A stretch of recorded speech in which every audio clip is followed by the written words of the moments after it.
أعوذ بالله السميع العليم من الشيطان الرجيم. Baik jemaah sekalian, kita sambung kembali.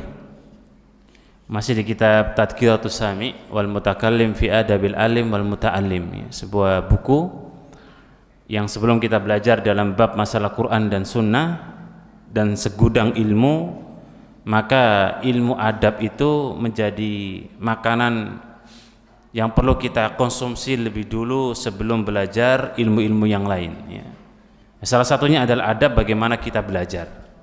Nah, poin berikutnya jemaah sekalian akan kita bahas adalah setelah kemarin kita sampaikan mencari pergaulan ala Islam, ya, dengan baik, maka hendaknya poin yang berikutnya sebelum kita belajar, bersihkan hati kita sebelum belajar. Ya, ini bukan niat, ya. Niat sudah lewat pembahasan, tetapi lebih kepada hendaknya seorang muslim sebelum dia belajar ilmu din, ya, ilmu agama, kita bereskan dulu, kita bersihkan dulu hati kita dari semua noda-noda kemaksiatan, ya. Dan ini pembahasan ada di halaman 34, ya. Bagi Bapak Ibu yang megang kitab, monggo silakan dibuka di halaman 34, mensucikan batin dan lahir, ya, dari akhlak-akhlak yang rodiah, akhlak yang buruk, ya. Menariknya adalah kenapa penulis memberi judul membersihkan lahir dan batin, jamaah, ya. Lahir itu adalah secara kebiasaan ngomong atau perbuatan, lah batin itu masalah hati dan yang seputar hati, ya. Dan hal ini tidak bisa dipisah, jamaah. Kalau ada orang yang kemudian ucapannya itu baik, ya, tutur katanya ini sopan, perilakunya juga baik, budi pekertinya tinggi, gambaran hatinya itu kurang lebih begitu, ya. Gambaran hatinya kurang lebih baik. Kalau ada orang ini ucapannya naudzubillah, suka ghibah, adu domba, ya, ucapan-ucapannya juga jorok, ucapan-ucapannya juga berbau-bau porno, berbau-bau kemudian adu domba, yang dalam hatinya itu tidak jauh berbeda, jemaah, ya, tidak jauh berbeda. Saya pakai ilustrasi yang gampang, ya. Saya pakai gambaran yang gampang. Kebetulan di depan panjenengan ada teh, ya, ada teh. Ada yang bilang itu kopi, Bapak Ibu? Itu loh depan panjenengan. Nah, jenengan nggak perlu minum itu, jenengan sudah tahu rasanya kayak apa. Coba dicoba. Siapa tahu bukan rasa teh. Rasanya ya begitu. Teh itu ya rasanya kurang lebih, ya, kalau gulanya banyak manis, terus ada rasa teh gitu aja, ya. Nggak mungkin rasa kopi, nggak mungkin rasa jahe. Nah, di gelas itu kalau isinya teh, Bapak Ibu, panjenengan tuangkan akan keluar teh, kan gitu, ya.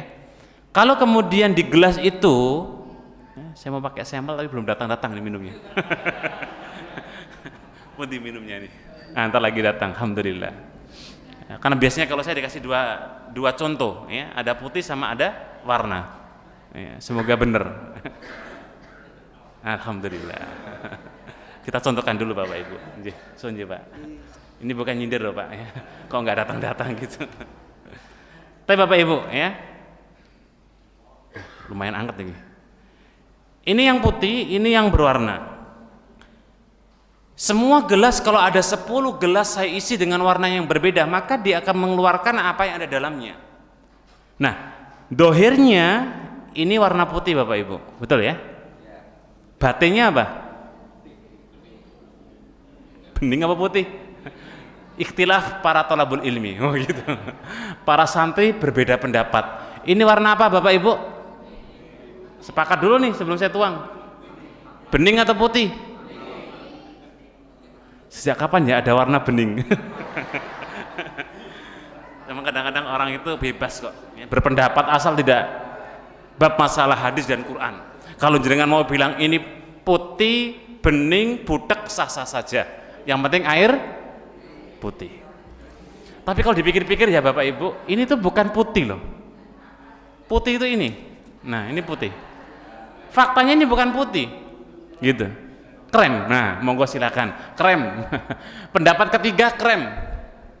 Pendapat keempat apa? Intinya Bapak Ibu, semua yang di gelas kalau kita tuangkan maka dia akan keluar sesuai dengan isinya, betul ya?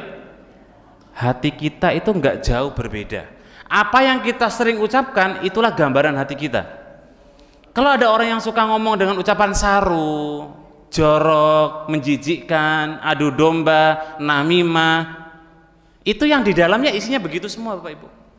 Ya, isinya itu ya ghibah, adu domba, dengki, hasad. Nah, itu namanya onderdil bagian dalamnya manusia. Nah, akan terwujud dalam bentuk dohiriyahnya, nampaknya. Kalau orang suka baca Quran, kemana-mana dia baca Quran, murojaah Quran, dzikir, tahmid, tahlil, insya Allah dalamnya pun demikian. Nah, bahasan kita sebelum panjenengan isi hati kita dengan ilmu, bersihkan semua dari bentuk noda-noda kemaksiatan. Ya, saya sering tekankan bagi kita pelajarnya, orang yang mau belajar ilmu agama maka wajib bagi dia untuk bersihkan dulu hatinya dari semua noda-noda kemaksiatan, baru kita isi. Ya, saya kalau ngajar ke anak-anak saya bilang gini Bapak Ibu, ilustrasi saya begini. Oke, ini sudah saya masukkan air ya, air warnanya begini. Sekarang saya pakai ilustrasi Bapak Ibu. Ini kalau misalnya saya masukin kotoran cicak dikit aja, jenengan mau minum nggak? Yakin? Oke. Walaupun haus, masih nggak mau? Haus sekali? Nggak mau juga? Haus sangat sekali? Nggak mau juga? Masya Allah. Sekarang jenengan sakaratul maut butuh air ini, minum nggak? Minum Ustadz, nah takut mati toh. Itu baru kotoran cicak Bapak Ibu. Sekarang saya pakai ilustrasi yang mungkin lebih ekstrim. Cicaknya masuk, bukan kotorannya. Minum nggak Bapak Ibu? Walaupun haus? Haus banget? Itu baru cicak Bapak Ibu. Terus gimana kalau yang masuk sini bukan kotoran dan cicaknya? Ada kotoran sapi, kotoran onta, kotoran kambing, kotoran manusia. Semua kotoran masuk ke sini. Mau diminum? Tambah lagi, betul Pak, 100 tambah lagi ya. Tapi kalau haus banget sampai mau meninggal, minum nggak? Enggak juga, berarti pilih meninggal ya. Itu gambaran orang mau belajar Bapak Ibu. Sebelum panjenengan belajar Al-Quran, bereskan hatinya dulu, bersihkan dulu dari semua kotoran-kotoran maksiat. Kalau ilustrasi minuman, jenengan langsung enggak sampai mati enggak, padahal cuma kotoran cicak. Kalau haus jadi minum Bapak Ibu, toh juga dalam kondisi darurat, betul? Tapi karena jangan punya pendirian nggak apa-apa. Nah, terus gimana dengan hati kita Bapak Ibu? Yang itu jauh lebih butuh kita bersihkan sebelum Al-Quran itu kita masukkan ke hati kita, sebelum hadis itu kita masukkan ke hati kita. Ya, makanya wajar kalau hati-hati kita itu dibacakan Quran kok biasa aja responnya. Dibacakan hadis responnya biasa aja. Mungkin di sini campur aduk Bapak Ibu. Ya. Ada komunitas ghibah, komunitas baca Quran, komunitas adu domba, jadi satu semua. Nah, di saat seperti itu maka kalau dibacakan Quran maka wajar kalau Al-Qur'annya tidak berbekas. Ya, berbeda dengan sahabat Abu Bakar As-Siddiq radhiyallahu ta'ala an, beliau adalah orang yang paling aksha, orang yang paling takut dan orang yang paling paham dengan Al-Quran, sehingga sedikit-sedikit ketika beliau baca Quran 98% bisa dipastikan beliau menangis. Ya. Makanya kata Ibnu Utsaimin rahimahullah ta'ala, orang yang semakin dekat dengan Allah, orang yang semakin dekat dengan Rasulullah, maka dia akan semakin mudah untuk menangis ketika dia membaca Al-Quran. Nah, kita masuk poin kita jemaah sekalian, poin yang ke-9 ya, tentang mensucikan batin lahir dari akhlak-akhlak yang tercela dan mengisi dengan akhlak-akhlak yang terpuji. Qala al-mu'allif rahimahullahu ta'ala, hendaknya seseorang membersihkan batin dan lahirnya dari akhlak-akhlak yang tercela. Ya. Dan akhlak-akhlak yang tercela itu banyak sekali dalam kitab Ibnu Qayyim Al-Jauziyah, dalam kitab Tazkiyatun Nufus. Minimal panjenengan hindari 4 hal Bapak Ibu. Ya. Minimal hindari 4 hal yang itu menjadi penyebab paling besar akhlak terburuk, akhlak tercela. Pertama adalah mukhalatatu al-asrar, terbiasa dengan yang namanya kemaksiatan atau keburukan-keburukan apapun itu jenisnya, hindari semua ya. Al-mukhalatu al-asrar, orang yang kemudian dia terbiasa bercampur dengan maksiat, kalau bisa apapun jenis maksiatnya kita hindari, itu pertama. Kedua, hindari perkara-perkara subhat ya, perkara yang belum jelas, perkara yang kira-kira jenengan itu belum tahu hukumnya, jangan langsung kemudian diamalkan atau dilakukan, tahan dulu ya, karena ini subhat. Subhat itu indana ya, ingat, subhat itu karena kita belum tahu ilmunya sehingga perkara itu masih samar Bapak Ibu, bukan subhat menurut Islam. Karena Nabi kita pernah bersabda, inna halala bayyinun, perkara yang halal itu gamblang, fa innal harama bayyinun, perkara yang haram itu juga jelas. Nah, yang bagi orang belum tahu hukum halal hukum haram, maka dia akan masuk di kelompok yang mutasyabihat ya, makanya ilmu itu sebagai burhan Bapak Ibu. Ilmu itu akan membukakan kepada kita ini benar, ini salah, ini tauhid, ini syirik, ini sunnah, ini bid'ah, ini taat, ini maksiat. Jenengan akan gamblang dengan ilmu. Tapi kalau belum ada ilmunya ya masih raba-raba ya. Kata Ibnu Qayyim, orang yang tidak berilmu itu seperti orang buta ya. Atau ada orang yang kemudian matanya itu melihat dengan tidak sempurna ya. Atau ada orang yang melihat tapi cuma sebelah. Ada orang yang melihat dengan dua-dua matanya tetapi masih samar. Itu kapasitas ilmu yang nanti membuat kita itu masuk ke perkara-perkara subhat ya. Karena perkara halal jelas, haram pun juga demikian. Itu yang kedua Bapak Ibu, hindari subhat. Ketiga, hindari perkara-perkara yang sifatnya itu adalah haram ya. Walaupun tadi yang pertama semua perkara maksiat itu haram, tetapi ini lebih kepada bentuk yang kita konsumsi, yang kita makan. Karena itu bisa tumbuh dalam diri kita itu daging-daging yang kemudian mengarah kepada kemaksiatan. Daging yang tumbuh dari perkara-perkara yang haram itu amalnya akan menuju perkara-perkara yang haram Bapak Ibu. Walaupun dipaksa untuk yang halal, masih untuk beramal soleh, itu masih aja dia nyerempet-nyerempet perkara yang haram. Contoh, anak pondok, karena saya di pondok jadi saya contohkan di pondok. Kadang-kadang di pesantren itu Bapak Ibu, anaknya sudah di pondok, Masya Allah ya, aturan ketat, waktu juga 24 jam diawasi, pendidikannya insya Allah pun juga Al-Quran dan As-Sunnah, pengawasan ustadz, pengawasan musyrif ya, 24 jam di pesantren. Tapi wallahu a'lam kenapa ada aja itu anak satu dua yang kadang-kadang melanggar terus ya. Ternyata ditelusuri salah satu faktornya orang tuanya memberikan asupan kepada anaknya dari perkara-perkara haram ya. Wallahu a'lam, mungkin orang tuanya mencuri, orang tuanya mungkin uang yang diberikan ke anaknya dari perkara yang haram ya. Itu jangan sampai Bapak Ibu. Kalau sampai terjadi, maka anak kita itu akan tumbuh dari darah, daging dari perkara yang haram, dan itu akan otomatis anak kita berbuat perkara-perkara yang haram ya. Makanya kadang-kadang kita itu mendidik anak di sisi lain ya. Di sisi lain itu artinya sisi yang lain itu makanan yang kita berikan itu penting Bapak Ibu. Mungkin panjenengan bisa lihat ya, ada anak-anak orang itu, anak-anak mungkin saudara, keluarga, tetangga, masyarakat, gak diapa-apakan tapi soleh. Enten mboten Bapak Ibu? Heran kadang-kadang kita, ini orang tua nggak pernah oprak-oprak, nggak pernah juga marah-marah, nggak pernah juga macem-macem maksudnya sama anaknya, tapi anaknya itu Masya Allah enak gitu. Kan ada yang orang tuanya Masya Allah habis-habisan, ayo nak ngaji, TPA dipecut, dipukul, bahkan sampai digeret, datangkan guru privat.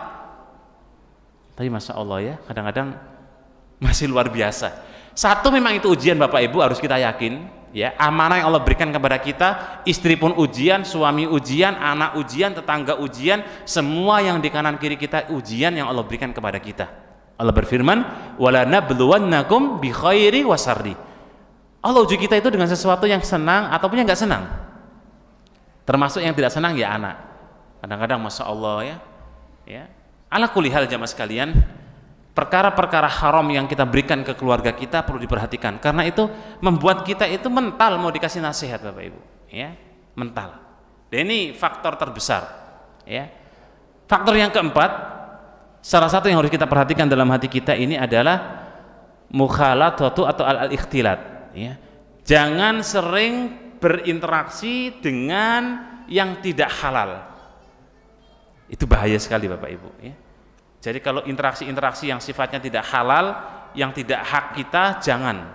Karena itu bisa menodai hati kita pelan-pelan. Lama-lama akhirnya terbiasa dengan perkara haram, ya. Terjadinya selingkuh itu gara-gara begitu Bapak Ibu.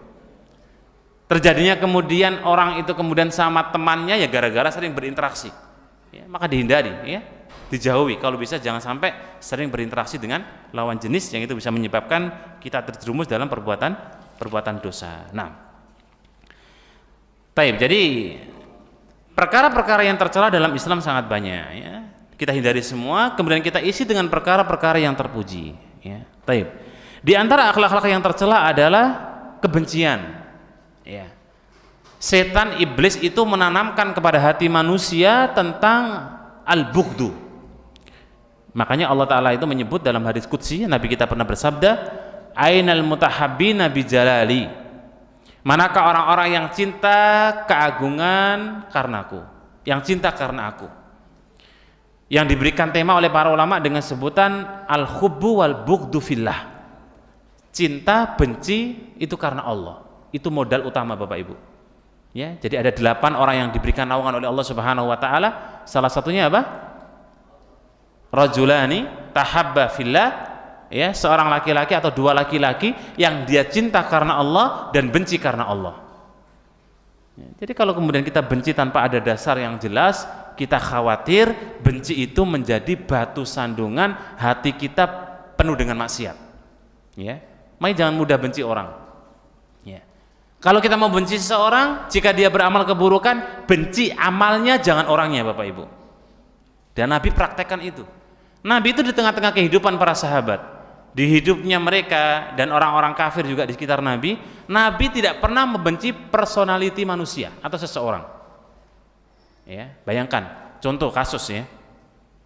Nabi itu hidup di kalangan orang Yahudi dan Nabi diludahi setiap hari Bapak Ibu. Nah, di saat orang Yahudi ini sakit, Nabi jenguk, ya. Nabi jenguk, ya. Bahkan Nabi katakan, gimana kabar Anda? Gimana kabar sampean wahai tetanggaku, gitu. Ya, karena tetangga kafir punya adab, punya hak satu yang kita berikan. Dia tetangga kita. Silakan baiki Bapak Ibu. Nah, ketika orang Yahudi ini sakit yang meludahi Nabi, Nabi jenguk. Nabi gak benci sama sekali, ya. Nabi gak kemudian balas dendam ketika dia sakit, bukan. Nabi jenguk, tanya kabarnya gimana. Ya, adapun ketika meludahi, ketika dia meludahi Rasulullah, itu hal lain. Tapi Nabi jenguk, ya. Nabi tetap aja punya adab terhadap tetangganya. Itulah Rasulullah SAW, yang dimana beliau memang tidak ada kebencian kepada orang lain. Apalagi hasad Bapak Ibu, ya. Hasad itu kata Abdullah bin Mas'ud radhiyallahu taala anhu, fi kulli jasadin hasadun. Setiap diri kita itu punya peluang hasad Bapak Ibu. Punya apa? Peluang hasad. Hasad itu, orang itu apa ya, kalau dalam bahasa hasad, orang itu agar nikmat yang ada dalam diri orang lain itu hilang, itu hasad. Contoh, misalnya orang ini kok punya motor, semoga motornya dicuri, iri, ya. Kok ini orang kok alim, soleh, semoga besok nggak alim, besok nggak soleh. Nah, hasad seperti ini kita semua punya peluang Bapak Ibu. Baik hasad yang sifatnya masalah materi ataupun hasad masalah ukhrawi. Kalau hasad masalah ukhrawi itu bukan hasad, tetapi itu dianjurkan. Kita iri dengan, Masya Allah ini Bapak kok rajin sekali ibadahnya, kok taat ngajinya, sergep amal solehnya. Nah, kita kepingin seperti dia, itu amal soleh. Nah, hasad berkaitan dengan urusan duniawi, maka Abdullah bin Mas'ud pernah mengingatkan kita. Beliau mengatakan, setiap diri kita punya peluang hasad, ya. Tapi ingat, orang yang hasadnya akarim, kita punya hasad Bapak Ibu ya. Dan itu baik kata beliau, indama yubdi ilaihi. Kalau hasad itu kita sembunyikan. Misalnya, aduh Pak, itu tetangga kok punya motor baru ya Pak. Jenengan jangan ucapkan ke orang lain Bapak Ibu. Cuma dalam hati kemudian istighfar, kita kemudian cuma muncul kepingin seperti si fulan punya motor, tapi nggak kita lafadzkan. Itu kata Ibnu Mas'ud, hasad yang baik. Hasad yang kita sembunyikan, ya. Bukan kita kemudian sampaikan ke suami, bukan kita sampaikan ke orang lain, bukan kita sampaikan kepada sanak kerabat, yang itu yang disebut oleh beliau hasad yang laim, hasad yang tercelah, ya. Dan hasad seperti ini bisa menghilangkan amal soleh yang kita miliki jemaah. Termasuk diantaranya sifat-sifat yang tercela adalah melanggar aturan Allah Subhanahu wa taala, ya, bentuk kemaksiatan-kemaksiatan. Kemudian marah bukan karena Allah. Nah, berarti marah, benci, suka itu kita dasari karena Allah Subhanahu wa taala. Ya, kalau marah karena dunia, karena pekerjaan kita diambil serobot orang, itu tercela Bapak Ibu. Marah kemudian profesi kita diambil alih oleh orang lain, itu juga tercela. Marah kok kemudian saingan bisnis, itu juga tercela. Marah kok kemudian kita kalah saingan dalam bab dunia, itu juga tercela. Marah di saat kemudian misalnya kita kalah cakep, kalah ganteng, kalah cantik, itu juga tercela. Semua marah yang sifatnya bukan karena Allah, maka semua tercela. Al-madmum, ya. Makanya ghadab itu kan pernah Nabi ingatkan sahabatnya. Jadi ada sahabat Nabi yang minta wasiat. Ya Rasulullah, ausini, wasiati aku. Nabi katakan, la takdob. Jangan sampean apa? Marah.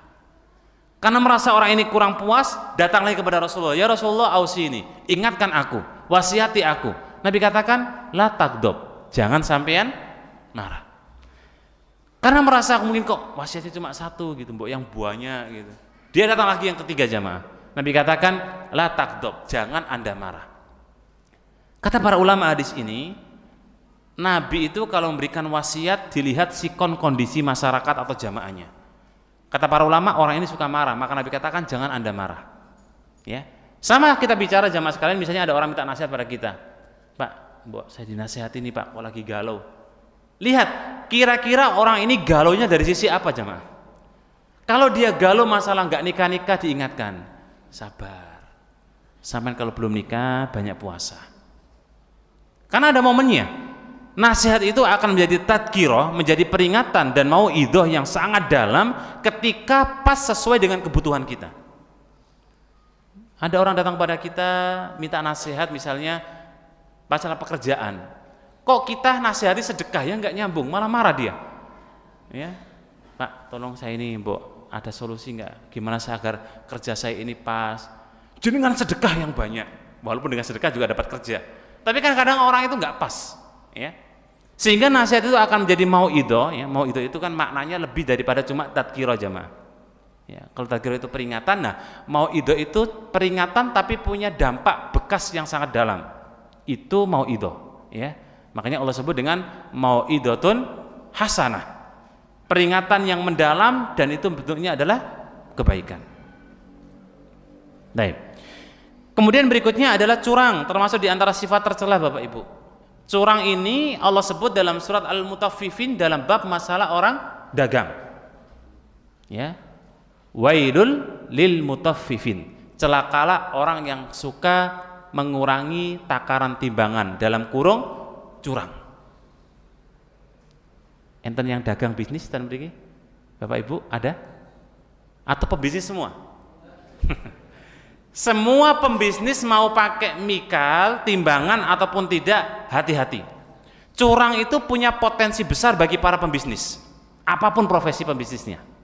Mau pembisnis masalah jangkrik sekalipun ada curangnya. Sampai properti yang miliaran ada kecenderungan curangnya. Hati-hati Bapak Ibu. Ya. Contoh sederhana, nggak usah jauh-jauh. Orang kalau menawarkan barangnya, misalnya saya jual mangga nih ya, saya metiknya 2 pekan yang lalu. Mungkin nggak saya bilang, monggo Bapak Ibu, ini mangga saya petik 2 bulan yang lalu loh. Mungkin nggak saya bilang gitu? Iya nggak mungkin. Jenengan akan nyari dan pergi. Tapi saya akan bilang begini, monggo Bapak Ibu, ini mangga baru saya petik tadi pagi. Inilah yang naudzubillah. Ya. Kenapa Nabi katakan maka sukon, tempat yang paling buruk itu berada di pasar, karena banyak para pendusta, banyak para pembohong. Contoh lagi, misalnya saya jual mangga tadi ya, pada saya Qur'annya misalnya 10.000 1 kilonya. Saya bilang ke pembeli, Bu, tahu nggak Bu, saya beli ini 1 kilo dari mana? Dari yang pengempulnya, saya belinya 20.000 sekilo. Masya Allah. Kalau dia nawar, pasti terjadi pembohongan berikutnya. Itu sudah curang semua Bapak Ibu isinya. Makanya baiknya kalau kita beli, saran saya kalau jangan ke pasar, banyak istighfar dulu. Iya, banyak istighfar. Karena masuk pasar itu sudah, ya isinya macam-macam.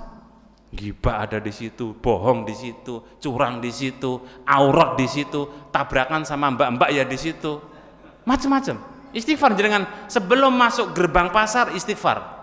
Ya. Kalau mau beli, tanya, Pak, pinten 10.000, bayar selesai pulang. Jangan ditawar nggih, Bu. Sudah dagangan simba-simba, sudah sepuh, nggak laku-laku, menawarkan harga 10.000, jenengan tawar, Mbah, 2.000 nggih? Masya Allah. Itu mak-mak biasanya. Tapi nggak ada yang mak-mak sini ya. Ya paling ada ya 1, 2, 3, 4, 5, 6, 7. Kasihan ibu-ibu. Kalau nawar jangan terlalu sadis lah. Jangan kalau nawar harga 10.000, tawarlah 15.000, boleh nggak Bu? Gitu. Keren tuh. Nawar 2.000. Kasihan. Kadang-kadang karena nggak laku tuh Bapak Ibu. Itu modal nggak nyampe. Kadang-kadang karena nggak laku akhirnya apa? Mungkin Bu, jenengan betoh. Itu sudah pasrah karena nggak laku. Jenengan tawarnya sadis, udah dikasihkan 2.000, ditawar lagi 1.500 ya Bu.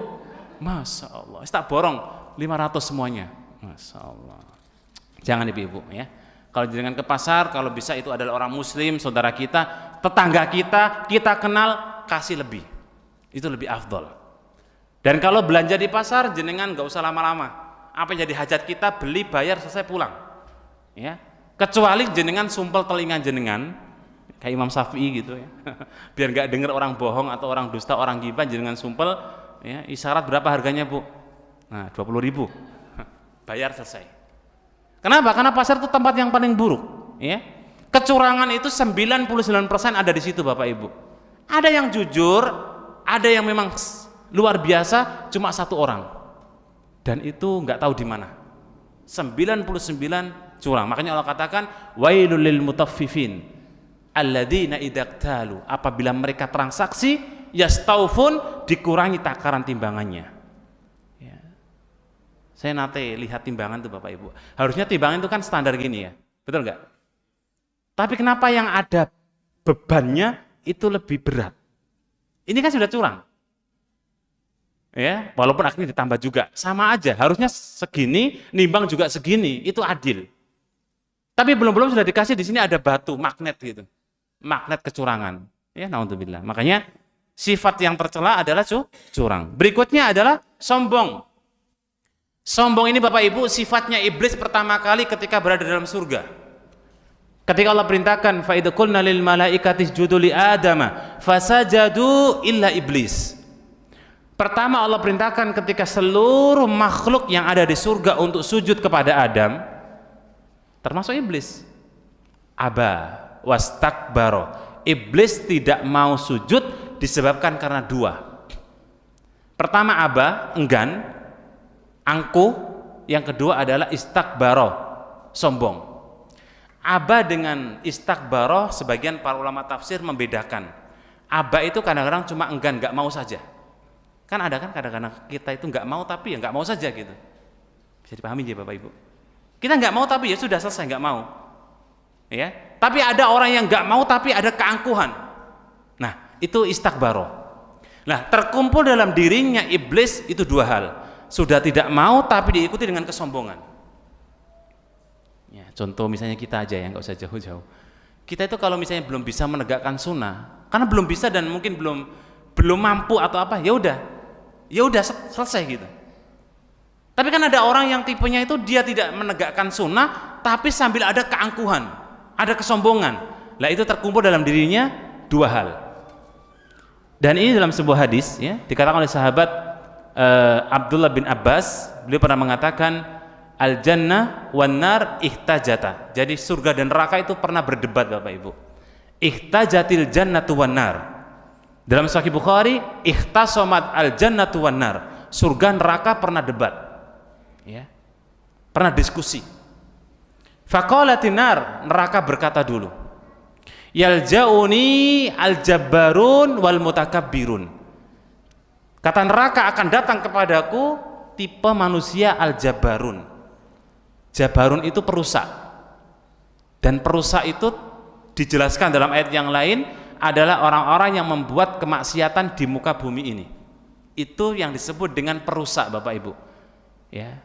Makanya Allah katakan dhaharul fasadu fil barri wal bahri bima kasabat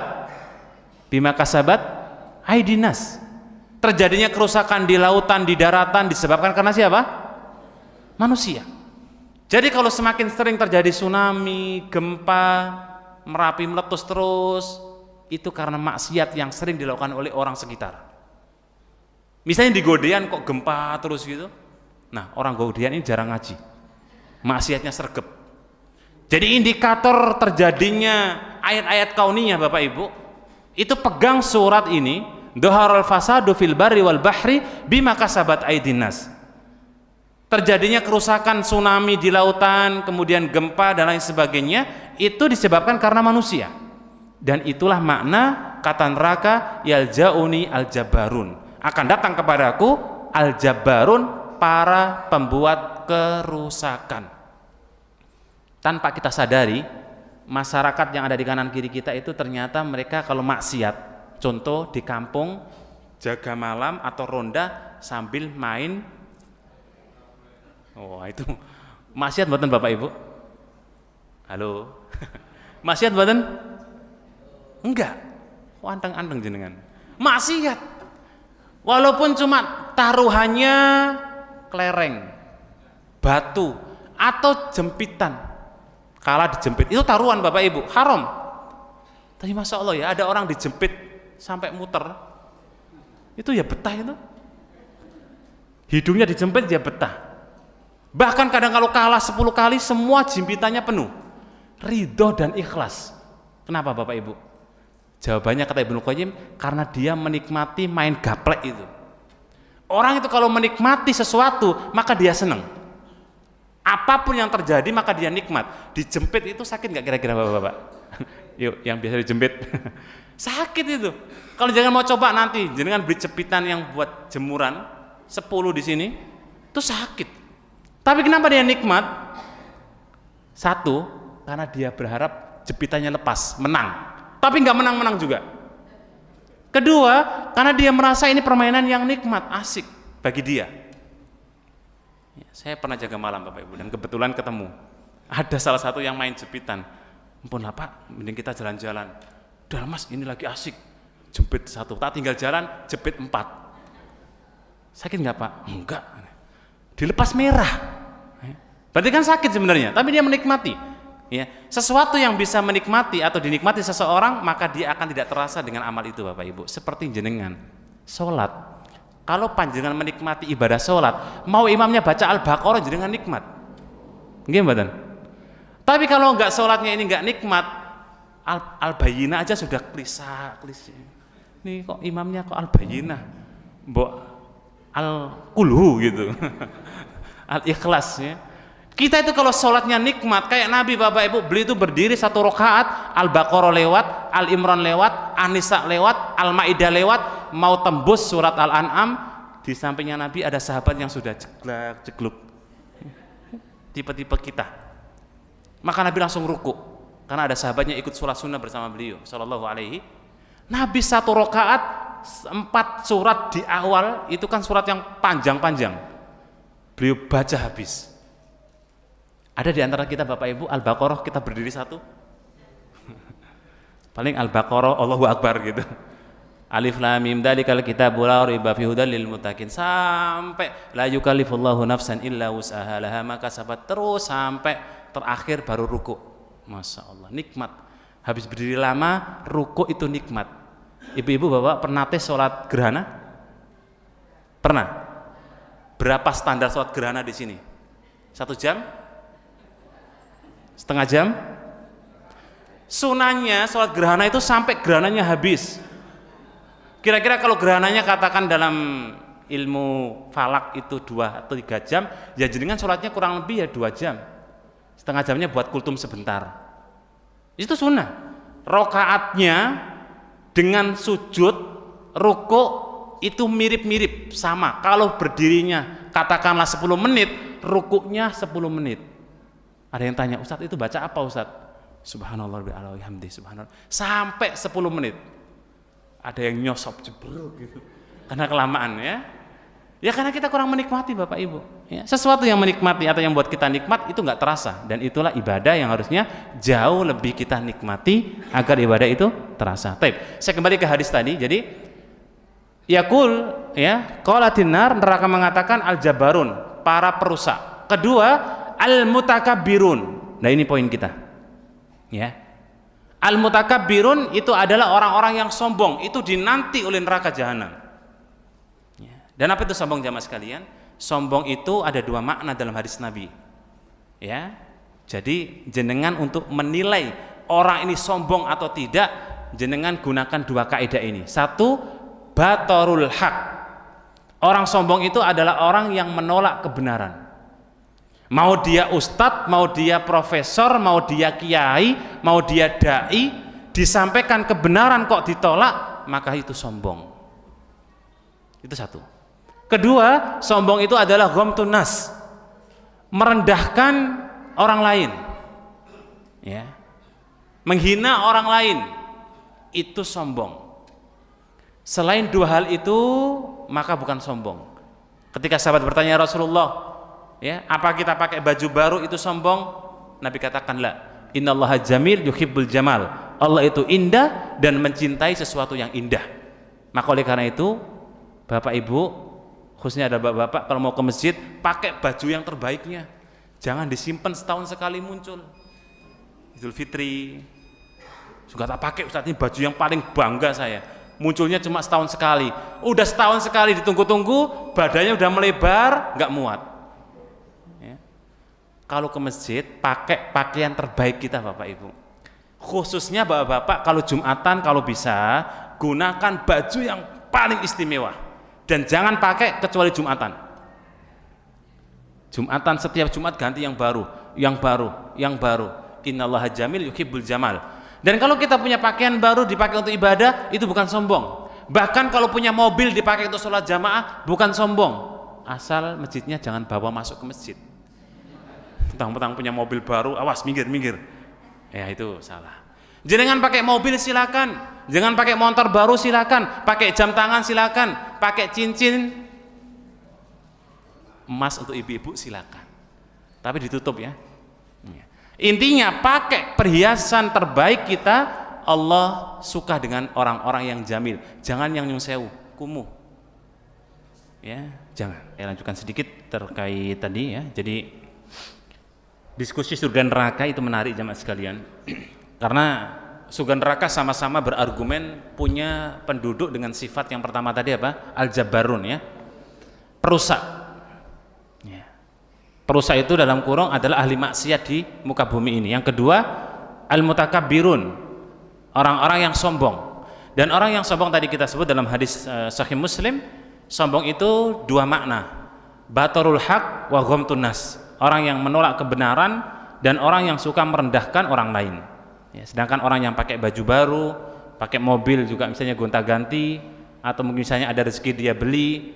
Salah satu di antara bentuk nikmat syukur kita kepada Allah Ta'ala jamaah sekalian, kita punya rezeki, kita pakai baju baru, pakai mungkin mobil baru, pakai kemudian sepeda baru, itu tidak ada masalah ya, itu bukan sombong. Kecuali ya, dia beli sesuatu itu memang untuk dia banggakan, itu beda lagi. Tafakhur bainan nas, itu masuk dalam poin alhaakumut takasur. Orang yang berbangga-bangga dengan dunia, ya. Tapi intinya Allah suka keindahan, ya, maka buatlah diri kita itu indah, salah satunya dengan pakaian kita dan perhiasan kita. Tambah sedikit, tadi kita bicara neraka punya dua tipe yang akan masuk dan ditunggu-tunggu, maka surga pun juga mengatakan faqalatil jannah. Surga berkata, ya, yang akan masuk ke surga yang pertama adalah al-masakin wad du'afa. Yang masuk itu adalah orang-orang miskin dan orang-orang yang lemah. Ya. Yang kaya berarti mundur dulu. Yang kuat-kuat mundur dulu.